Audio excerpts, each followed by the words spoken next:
For the last decade as a behavioral psychologist, I've specialized in one thing: the unspoken signals of attraction between younger women and mature men. And I can tell you the hard truth. 95% of men over 40 who fail with a younger woman don't fail because of their age. They fail because of the subtle, unconscious insecurity they leak in conversation, and they never even see it. Now, conventional wisdom tells you to close that gap, to act younger, learn her slang, match her energy. I'm telling you that is a fatal mistake and the fastest way to kill attraction. The real secret, the invisible line between the man she quietly admires and the one she forgets by morning, is learning to project the grounded, masculine certainty you've already earned. The cure isn't to be less of who you are, it's to be unapologetically more. What we're about to cover are the things she only tells her closest friends. Consider this our private consultation. So if you believe that this kind of clarity is power, stick around. You can join this ongoing conversation by subscribing, and let me know your biggest takeaway in the comments below. Let's begin. You're in your space. The one you command. Maybe it's your office, top floor, the city lights just starting to glitter as dusk settles in. Or your home, in that chair that fits you perfectly, a glass of something amber on the table beside you. In this space, you are undisputed. Your voice here makes decisions that shift bottom lines, that build legacies. You are in control. And then, your phone lights up. It's her. And in that split second, the CEO vanishes. The man who built an empire from nothing is suddenly an intern on his first day. Your whole world, that vast kingdom of concrete and capital, shrinks to the size of this 5-inch glass screen. You pick it up. The metal and glass feel cold, alien, not like the familiar weight of a pen you use to sign a deal. You're exchanging messages. The conversation is pleasant. It's light. But you know this is the moment, the pivot point. You can either let this fizzle out into another string of polite nothingness, or you can give it direction. You can be the man you are from 9 to 5. So you type. Your thumb, which has navigated billion-dollar mergers, carefully crafts a sentence. Something direct. I've been wanting to take you to that little Italian place on 12th Street, the one with the candlelight. Are you free Thursday night? For a single, beautiful second, the message is there. It's honest. It's clear. It's you. And then the voice starts. The antagonist. That quiet, venomous whisper in your own head. Is that too direct? Too forward? God, it sounds like you're trying too hard. Desperate. What if she thinks it's cringe? What's the rule now? You imagine her on the other end, rolling her eyes. Wow, this old guy really doesn't get it. Your thumb hovers over the send button, but it doesn't tap. Instead, it makes a long, slow journey to the backspace key.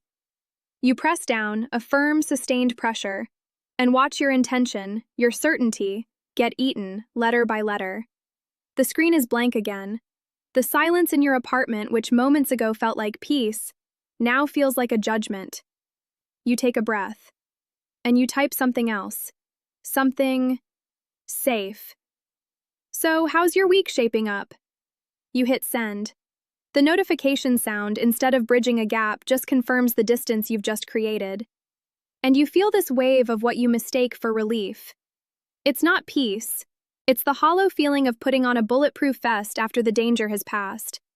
It's a heavy, unsatisfying relief because you know, deep down, you just dodged an opportunity, not a bullet. You've taken all the energy, all the intent, all the masculine direction, and you've handed it to her. You've said, here, you lead. You decide if this goes anywhere. And you tell yourself a convenient lie.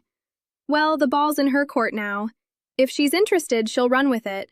If not, it wasn't meant to be. You abdicate responsibility and call it fate. I need you to listen to me. When I see this pattern in my practice, men like you, men who are titans in their world, call this failure inexperience. You think you're failing because you don't know the new rules of dating. You don't speak the language of emojis. You're not on TikTok. You think your experience in life is a liability here. But that's not it at all. Your diagnosis is wrong. The inexperience that is crippling you has nothing to do with your age or your knowledge of pop culture.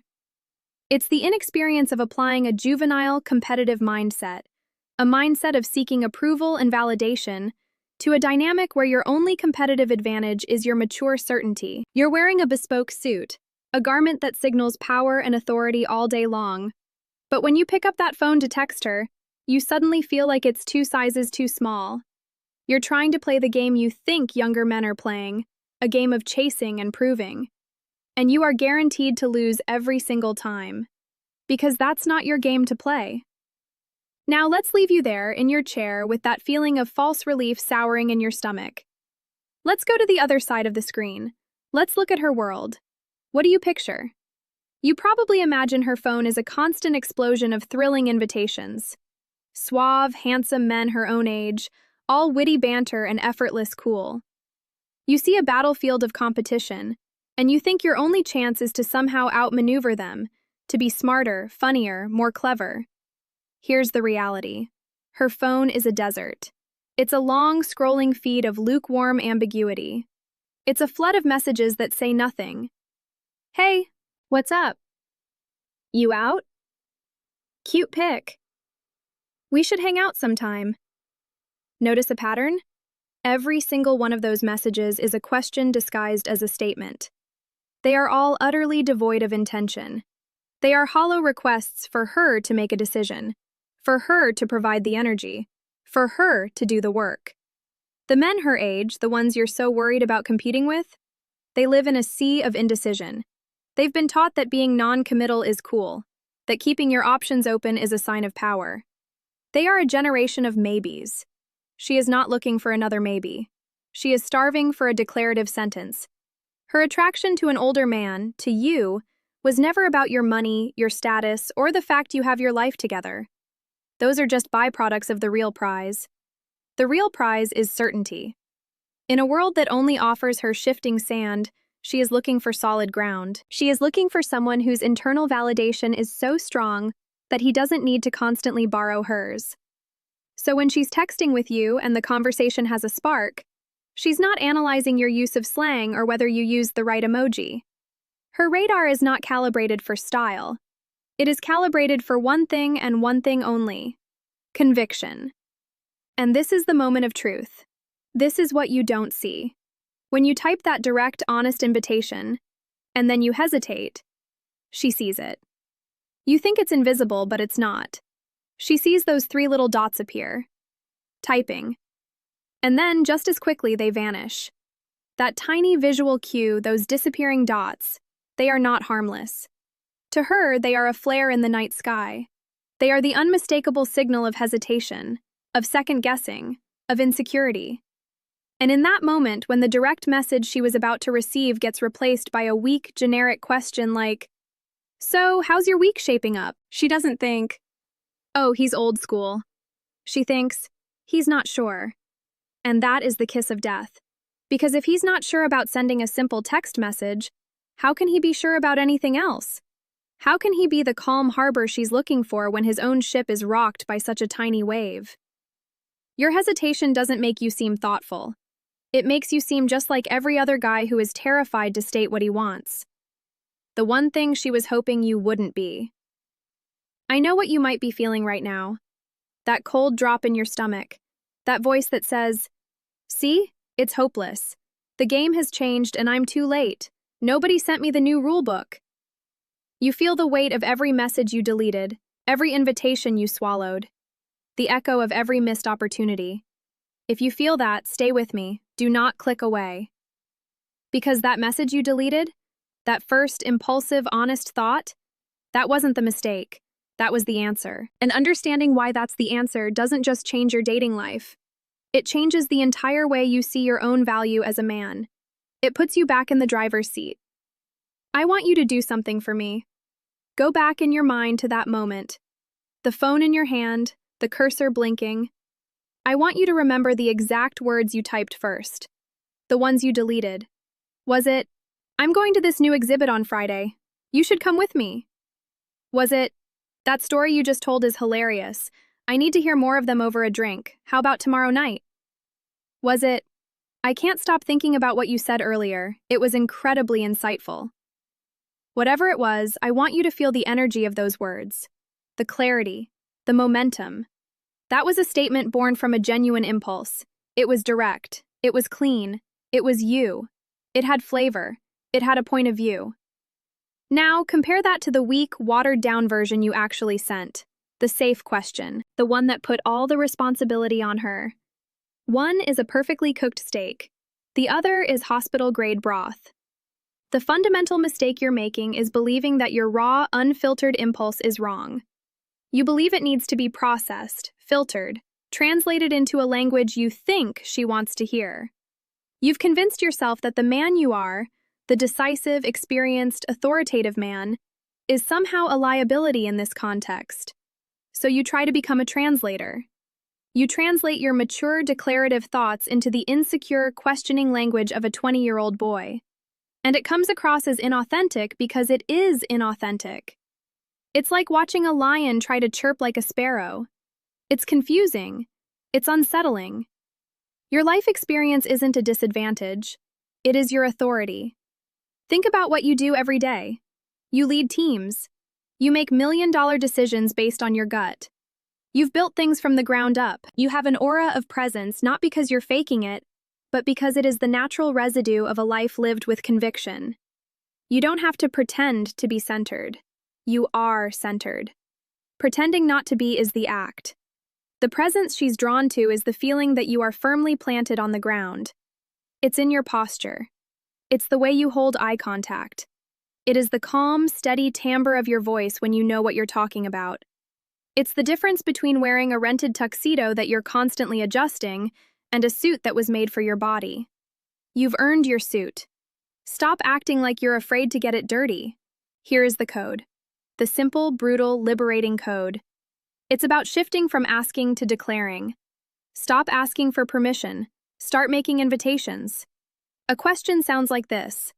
Hey, I was wondering if you might be free sometime to, maybe grab a coffee if you're not too busy. The sentence goes up at the end. It's a plea. It's weak. It says, please validate my desire by saying yes. A declaration sounds like this. I'm going for a walk through the park on Saturday morning to grab a coffee. Join me. The sentence is linear. It ends with a period. It is calm, solid, and factual. It's not a plea, it's a statement of reality. It says, this is what I am doing. I want you to be a part of it. This isn't about being aggressive or demanding. Look at the difference. One is a desperate hope. The other is a confident offer. A declaration gives her the ultimate respect, the freedom to make a clean, clear choice about a real-world event, not the burden of having to decipher your hesitant feelings. You think you need a clever line. You think you need a perfect opener. You don't. You just need to stop translating your intentions. Your first instinct wasn't wrong. Your doubt was. Let's go back to that chair. The phone in your hand. The city lights outside. It's a different night, but the situation is the same. You're texting with her. You feel that same pivot point approaching, the moment to give the conversation direction. But this time, something inside you is different. A switch has been flipped. A piece of code has been rewritten. The internal question is no longer, what is the perfect thing to say that will make her like me? The internal question has become, what is it that I actually want to communicate? It's a subtle shift, but it changes everything. You're no longer operating from a place of seeking external validation. You're operating from a place of expressing internal truth. So you type, I'm trying a new whiskey bar on Friday night that's supposed to be excellent. The one on Graham Avenue, come with me. The words sit there on the screen. The old voice of the antagonist might try to whisper, is that too bold? What if she says no? But its power is gone. It's a faint echo now, easily ignored. Because the goal is no longer to guarantee her approval. The goal is to be authentic to your own intention. And your thumb, this time, moves with a clean, decisive purpose. It doesn't hover. It doesn't tremble. It taps send. Click. And then, you do the most powerful thing of all. You put the phone down. Maybe you turn it face down on the table. You take a sip of your drink. You look out the window. You've sent the message. The outcome is no longer your concern. The success has already happened, in the sending. The success was the act of alignment, of making your actions match your intentions. You feel a sense of lightness, of calm. You're not anxiously waiting for her reply because your sense of self-worth for the evening isn't tied to it. Then, the phone buzzes. Maybe the reply is, "I'd love to. Friday sounds perfect." Maybe it's, "I'm busy Friday, but I would absolutely love to another time. How about next week?" Or maybe it's, "Thank you for the invitation, but I don't think so." And here's the miracle. It almost doesn't matter which one it is, because the interaction is now real. It's a clean exchange between two sovereign adults. If she says yes, wonderful. If she says no, you have your answer. There is no ambiguity. There is no frustrating gray area. You haven't won or lost a game. You've simply had an honest conversation. You smile, not because of what her answer is, but because you respected yourself enough to ask for what you wanted in a clear way. You were yourself. The final image I want you to see is not you on a date. It's you the next morning. You're having coffee, reading a book. The sun is coming through the window. The phone is on the table, but it's just an object, a tool. It's no longer a source of anxiety, a gatekeeper to your validation. It's lost its power over you. Your world, which had shrunk to the size of a tiny screen, has expanded back to its proper proportions. You are centered in it again. You haven't learned a new set of rules for dating. You haven't mastered a technique. You have simply remembered who you are. And that man, the one who knows what he wants and isn't afraid to state it, the one who is anchored in his own certainty,